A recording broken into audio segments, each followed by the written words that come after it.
Nakole golo Salvador yabadde ne Africa Laughs. Yabadde yesterday. Yabadde ya jo.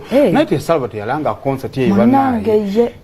Te yagiranga kiryawo naye munanga abantu bazze. Yazze.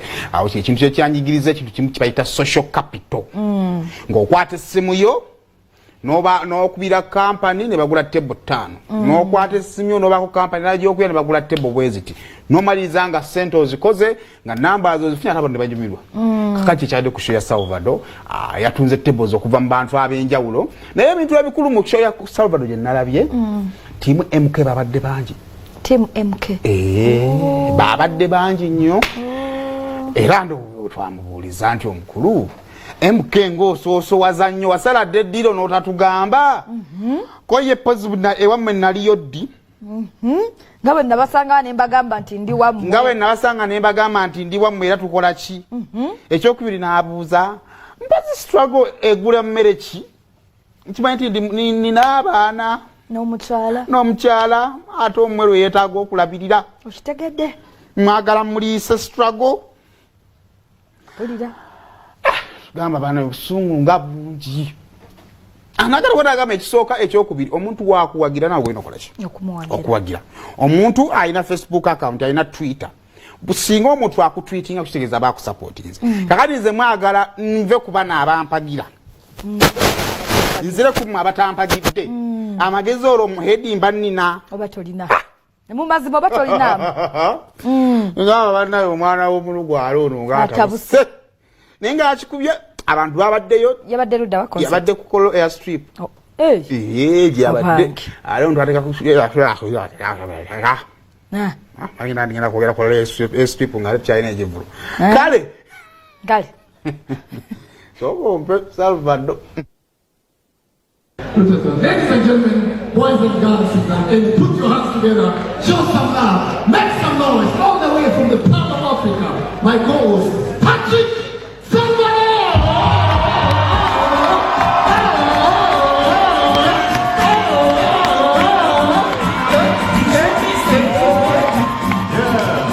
Listen now, y'all. Put your hands up in the air one time, y'all. Put your hands up in the air two times, y'all. Put your hands up in the air three times. Listen now, y'all. Listen, pull up. Pepe Cool, come and I want to yo. The big size, show yourself. Do you want Pepe Cool to come and show you?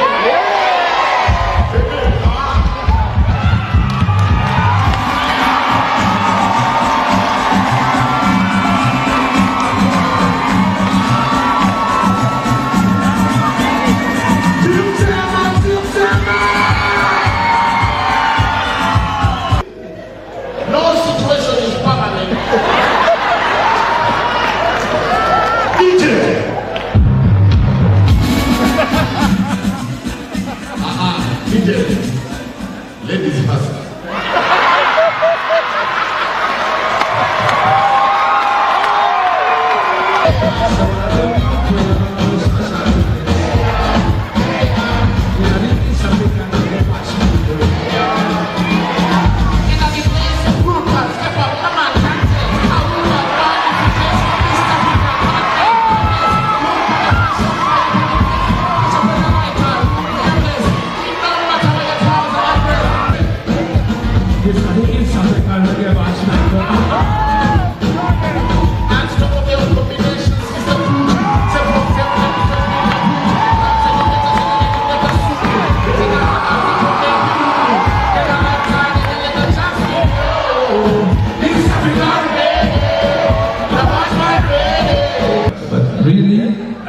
Thank you so much, ladies and gentlemen, for supporting Salvador.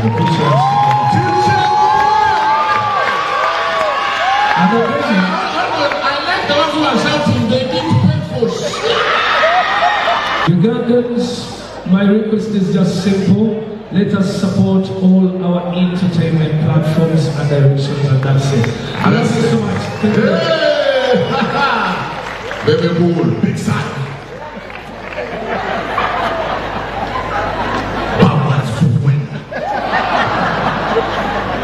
Baby Bull is the one who inspired me to get a light-skinned wife.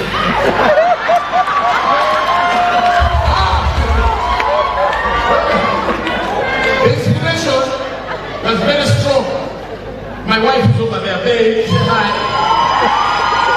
Stand up. This is how we make money.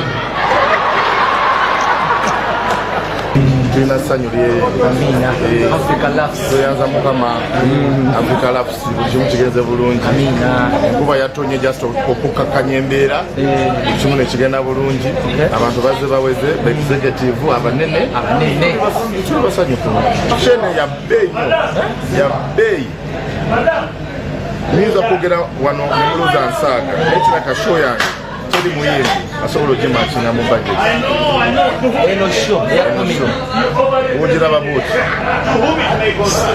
teri muntu asobola ogimakinga mu budget bagezako abayimbi baba bali wansi nnyo simbo no bali wansi simbo nate ndi wa bei nnyo quality gyenjagala ya bei okitegeera ebintu byenjagala ya bei gwe wali owuliddeko ekivulu kya omuyimbi ng'alesa abanigeria baana ku stage emu naye nze ndeeta omu South Africa omuzimbabwe omuna Kenya nendeeta omunigeria nendeeta omumalawi n'omuna Uganda yine mateeka ku stage emu gulooza ba sente meka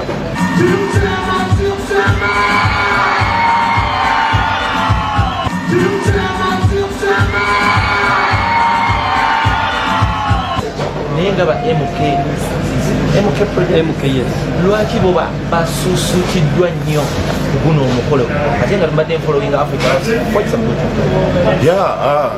neyanziza abantu bangi neyanziza MTN yaguze tebo kumpi 10 neyanza MK nabo baguze kumpi tebo 10 neyanza UBL nayo yaguze kumpi tebo 10 basically neyanziza buli mwa supporting listen njagala abantu bakitegeera mbu sisobola kuvaayo nkufiirire nga tewali nakyo nkoledde mba muloko mba musiru mba mulalu omuntu wava eri nansupportinga. What is so hard with me supporting them? It's very simple. Even a tweet, a simple tweet of my show is enough to show you supporting. Naye tewali kyokoze tonkoledde kintu kyonna ate munyiiga bantu banyiga nga supporting omuntu ansupporting yalidde tetulinanga tetubanga nandagano egamba ndi nammwe tetutolangako wansi ku mmeeza okugamba mbu tuli wamu okitegeera ndi muntu ndi family man. Yes. Did you join MK project? Is a project. It's where the money is now. They came to support me. Yes. And I want money. I am not going to be stupid. You're a businessman. And be a child. It's not going to take a family.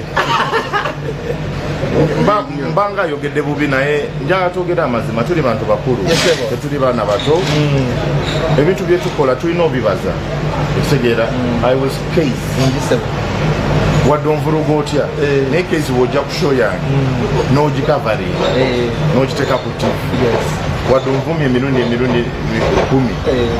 nja kusapootinga bantu kubanga ekivu mu mbeera situation naye mu mutima oze n'osapooting. But God does not forget his people. We had Red Cross coming to school for a blood donation drive. And in Uganda, when you donate blood, they give you soda and a biscuit. That is what happens. Typical. So Caesar came to us and he said, guys, do you know you can get breakfast, lunch, and supper? We asked him how. He said, watch me. He moved the sweater, rotated around, went to the next point, donated blood. They gave him soda, they gave him a biscuit. As he was coming back, Caesar fainted.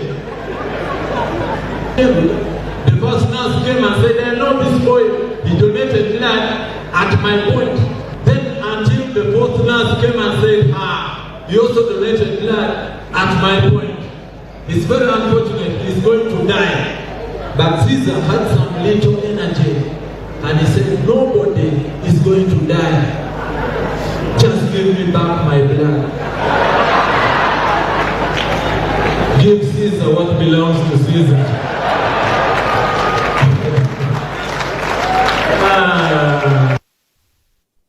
Kyono kyekyabadde jjo ku Kolo strip abaana mubalabye bebale kuwagira abaana bawagira mubalaba abaana ba MK mubalaba ndalabye tukoleyo ko olunaku tuteeke wano abaana ba struggle n'abaana ba baberi ba MK tugambe abasajja mulagawa ku lw'obulungi bw'eggwanga lino abaana abasajja bagenda kukwata mu struggle awo ojja omumanya nti buli omu asobola okulya mu struggle olukwe